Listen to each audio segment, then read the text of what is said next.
If you're prospecting clients that are not going to fit your niche or what you're aiming to do or how you want to operate or even the values that you want to operate by, it's going to make that task very, very difficult.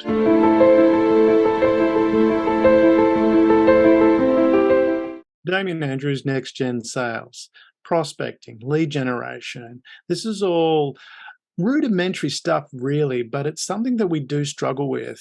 Part of that's to do with fear of rejection and putting yourself out there, which is a bit of a challenge, but we're not going to cover that in this video. I do want to cover off a couple of key things that you can do to really focus your prospecting, your lead generation, and help you better find those quality leads. And the first one comes into understanding who your audience is. Who is the target of your product or service? What is the client that you're seeking? And this is really important to be very, very clear on the type of client that you want. If you're prospecting clients that are not going to fit your niche or what you're aiming to do or how you want to operate or even the values that you want to operate by, it's going to make that task very, very difficult. To put it in context, and I love using the analogy of a Rolls Royce. Let's say you want to sell a Rolls Royce. If you're prospecting to people that cannot afford that, then it's really, really difficult for you to get effective use of your time because you're going to be dealing with people that cannot, and they might want one, but they can't afford it. So be very, very clear about, okay, this is my audience. And then from there, you can then set in parameters as to how to actually qualify those people. And one of those things, especially if you're offering a premium product, is to state the price up front, because that will scare a lot of people away that aren't in that price bracket. It's the opposite, certainly at the high end. When you're dealing with that, it's not about those click funnels where you're trying to get that free offering and get them and then convert them along the way. That works for smaller areas where people generally can afford that. But if you're in that higher end bracket, then having that approach can lead to a lot of wasted time. You can spend a lot of time massaging, for want of a better word, those people into wanting to the sale and following that process and then wondering why they're not converting. It's because they could never afford it to start with. So you need to be careful and be very clear about the audience that you're tailoring your offering to, and have ways of putting in place, ways of testing. Is this the right person to be prospecting to? And part of that is, especially if you've got a premium product, put the price up front, and that will help clarify that. And you ask that up front, is that something that fits within your budget, that price? If they say yes, well, then that helps your negotiation as well, because they've already said yes, they agree to your price. So that's a whole different topic. But from that perspective, be very, very clear about the audience that you want to reach. The other one to do, especially if you're doing B2B, this is really important. When you're marketing to business, to corporates, they have a different buying philosophy. And it's one of those things where people take the consumer buying, which is rather impulse, motion driven, and they apply that to corporates. And that doesn't work very well because corporates don't buy that way. They buy from the perspective of, is this going to be a value add and can you deliver? A lot of it's about trust. Can you deliver? It's really about that relationship, creating a collaboration together. And that takes a lot more to nurture. It's very rare that you can just walk in, especially if you've got a high-end offering, an expensive offering, and they'll sign the deal straight away.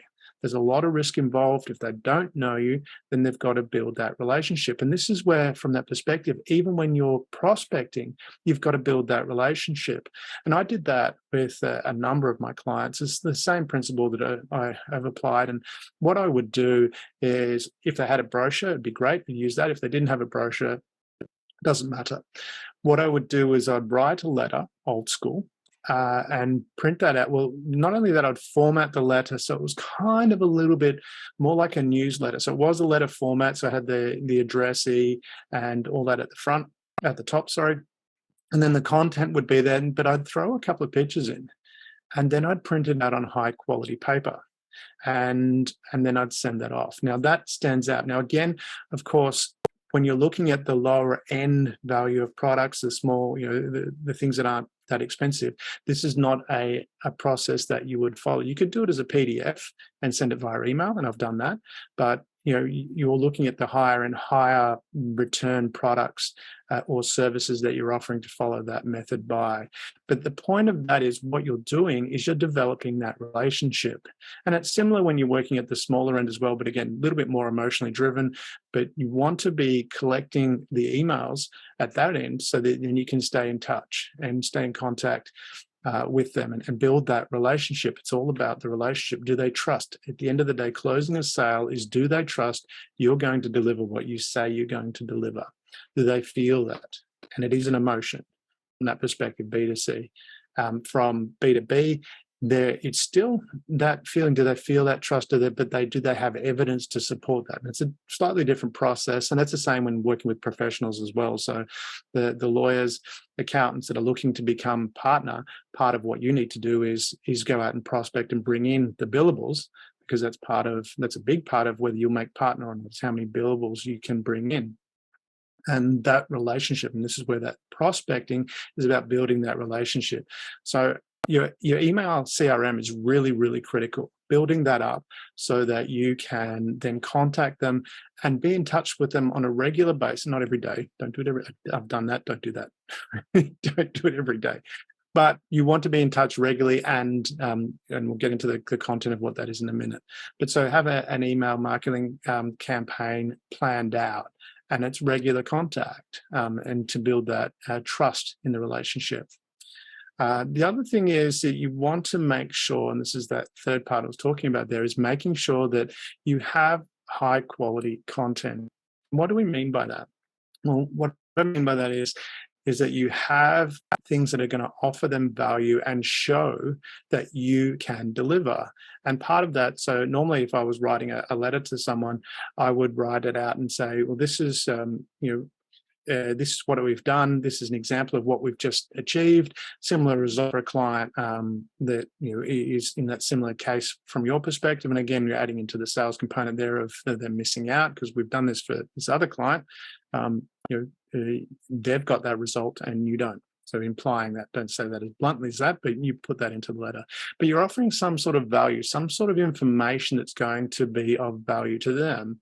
And this is to build that relationship. You're not closing in the letter. They're not going to buy off that letter. They're not going to buy, like I said, unless you're the low end B2C where you've got this little, you're offering a discount. That's a great way to get sales of B2C. Here's a discount, buy now, blah, blah. And they'll click on that and buy.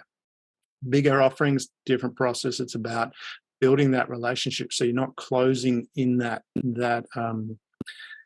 email. You're prospecting. You've got a client that you've qualified, or potential client that you've qualified, and then you're sending that out to build that relationship, show that trust, and show that you can do what you can say you can do. So there. Three key things that you really need to focus on, especially if you're doing the high-end type, high-value type products, is make sure you're very, very clear about where you're aiming at. And if you're not, if you're aiming at the low end, again, you need to be clear about it. So you need to adjust your prospecting plan to suit that. There's no point having that approach of sending out 100 high-quality letters, old school, via the mail to people that you might be selling a $20 widget. There's just no value in that. So you need to know what your client is. You need to take advantage of email marketing, and that's where you have that direct content. Relying on social media is a bit hit and miss. It's kind of like putting a big board up, hoping that your people ride past it or drive past it. So make sure you collect emails and contact those people as appropriate to, again, the audience that you're chasing. And also make sure there's value in there. So whether it is, if it's B2C at the low end, that you're offering a discount or something that's going to create that need, that urgency, this offer is on for, the next 3 days or something like that. I'm a bit skeptical about those kind of things because I know when that offer comes out, they're going to have another one coming again. It's not like this product is going to run out. The products never run out. There's always more, and it always comes cheaper. So you can do that, and it does work to a degree, but I think it's less and less.